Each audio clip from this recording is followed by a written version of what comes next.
Hi guys, एक नई job की रिक्रूटमेंट की अपडेट है।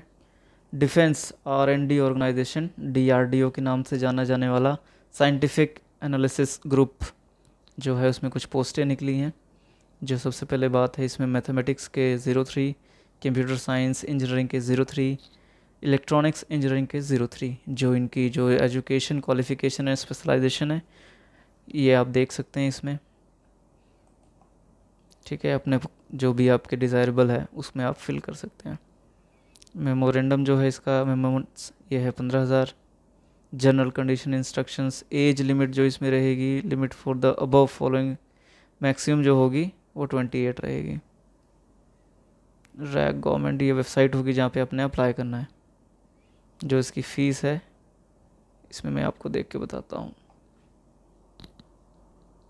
पूरी इंस्ट्रक्शन रीड करने के बाद मैंने देखा कि इसमें कोई आपकी एप्लीकेशन फ़ीस नहीं है, आपने सिर्फ सबमिट कर देना और एग्ज़ाम के बेस पे आपकी सिलेक्शन हो जाएगी।